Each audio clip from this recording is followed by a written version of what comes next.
We all have it, coursing through our veins, but do we really know the story it tells?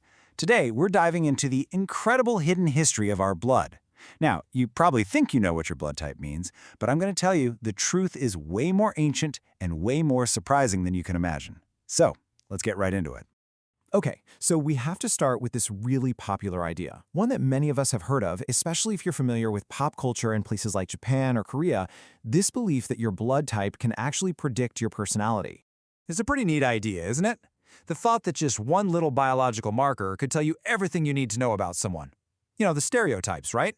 Are you a super organized type A, or maybe a wild, free-spirited type B? You've definitely heard this stuff before.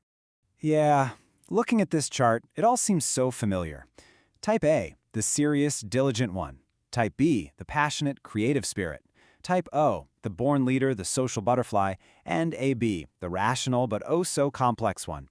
It's all very tidy. And, well, it's completely wrong. Yeah, because the real reason you have your blood type has absolutely nothing to do with personality. The real story is an epic tale of survival, of a microscopic war against disease, and of an evolutionary saga written directly into our genes. So let's get into the real science of it. We're not talking about some trait that popped up a few thousand years ago. Nope, the origins of our blood types go back much, much further than that. Get this, 20 million years. That's how old the ABO gene system is. It existed millions of years before humans were even a thing. This isn't just a human trait, it's an ancient primate legacy. And you have to ask yourself, if evolution keeps something around for that long, there has to be a very, very good reason for it. So way back then, 20 million years ago, our shared primate ancestors already had these different blood types. And as you can see, evolution didn't pick one and get rid of the others. It actively kept the diversity. Why? Because having that variety was a massive key to survival.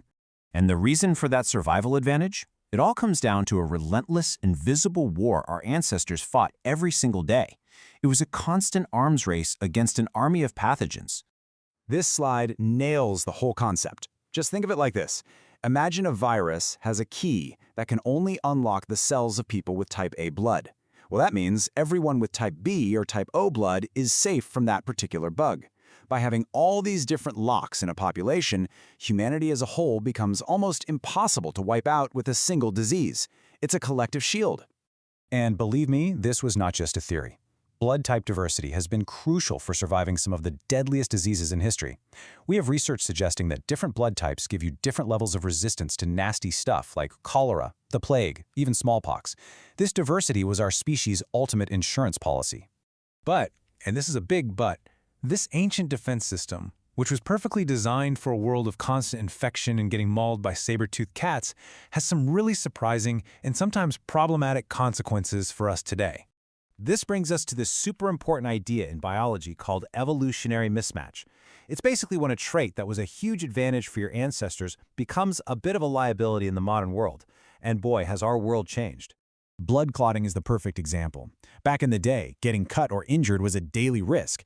So for people with non-O blood types, having blood that clotted faster was a lifesaver, literally. But fast forward to today, where many of us live more sedentary lives, and that exact same trait now increases the risk for dangerous blood clots that can lead to heart attacks and strokes. It's a total double-edged sword. And the story doesn't stop with your heart. Turns out, this very same biological mechanism has also been linked to the health of our most precious organ, our brain. Yeah, it's pretty wild. Multiple huge studies have found this really consistent link. You can see it on the chart here. Type O sets the baseline, but people with type AB blood, they have a significantly higher risk of developing cognitive issues later in life. So the question is obvious, what on earth is going on? The answer takes us right back to those clotting factors we talked about. On average, people with non-O blood types have about 25% higher levels of the key proteins that make blood clot. This is the biological switch, the mechanism that connects your blood type to all these different health outcomes. It sets off this whole chain reaction. You've got more clotting factors, which means a higher risk of tiny microscopic clots.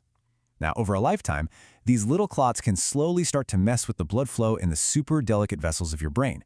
And that can lead to this slow, cumulative damage that might eventually show up as cognitive decline. It's a quiet process, rooted in our deep, deep past. Okay, so let's bring it all back home. We started with the idea of blood type as personality, but now we have this deep, evidence-based story about what it really means. So how do the two stack up? Look, the scientific reality is just crystal clear. A complex trait like your personality isn't determined by one gene. It's shaped by hundreds, maybe thousands of genes, all interacting with your environment, your upbringing, your choices, everything. The idea that the single gene for your blood type could dictate all of that, it's just not how biology works. And this right here really gets to the heart of it. On one side, you have pseudoscience, like the personality theory, which is vague, based on anecdotes, and you can't ever prove it wrong. On the other side, you have actual science. It's driven by data. It's replicable. It makes predictions you can actually test. The link between blood type and clotting factors, that's been proven over and over again in labs all over the world. And that's the difference. So what your blood is really telling you is something way more profound than any horoscope. It's a history book, a chronicle of our species' ancient battle for survival. It's a medical clue, giving us hints about our potential health risks.